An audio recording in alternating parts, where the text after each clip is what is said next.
আসসালামু আলাইকুম। মুক্তি ভিলেজ ব্লগে সবাইকে স্বাগতম। আশা করি সবাই ভালো আছেন। আলহামদুলিল্লাহ আমিও ভালো আছি। আজকে আমি পেঁপে নিতে যাচ্ছি পেঁপে গাছ থেকে। আজকে পেঁপে দিয়ে ট্যাংরা মাছের ঝোল বানাবো, এর জন্য পেঁপে নিতে যাচ্ছি।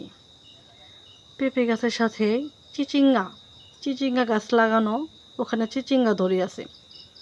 আমার মেয়েটা চিচিঙ্গা ছেঁড়ার জন্য চেষ্টা করতেছে, তবে আমি মানা করলাম আজকে চিচিঙ্গা রান্না করব না। পেঁপে গাছের পাশেই বিশাল বড় এক আনারসের বাগান। মধুপুরে আনারসের কথা হয়তো আপনারা শুনেছেন, তবে দেখেন নেই অনেকেই। এটাই হচ্ছে মধুপুরে আনারসের বাগান। যে পর্যন্ত আপনার চোখ যাবে, যত দূরে চোখ যাক না কেন, শুধু আনারস বাগান আর আনারসের বাগান। এর কোথাও যে শেষ সেটা নিজেও জানি না। এত বড় এরিয়া আনারসের বাগানে, আপনারা না দেখলে বুঝবেন না, অনেক বড়। আর তার পাশেই আছে তুলা ক্ষেত, তুলা চাষ করেছে। সেখানেও অনেক বড় ক্ষেতে তুলা চাষ করা হয়েছে।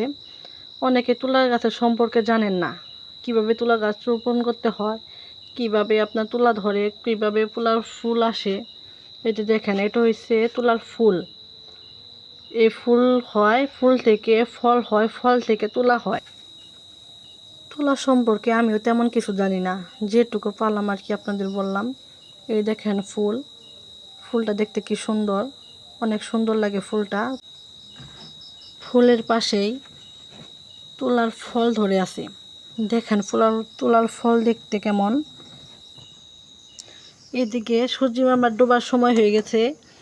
আমি তাড়াহুড়া করছিলাম যে কিছু ভিডিও করে আমি চলে গিয়ে আবার রান্না করতে হবে বিকালের জন্য। ওই যে দেখেন তুলা ফল থেকে তুলা বের হচ্ছে এখানে। এগুলো আবার ফেটে তুলা নরম হবে অনেক।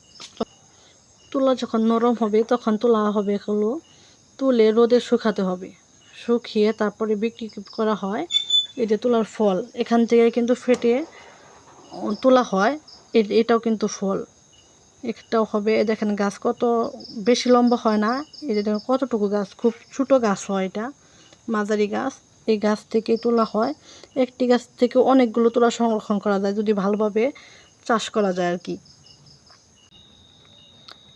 আজকে এই পর্যন্তই। আমার ভিডিও ভালো লাগে লাইক কমেন্ট শেয়ার অবশ্যই সাবস্ক্রাইব করে দিবেন।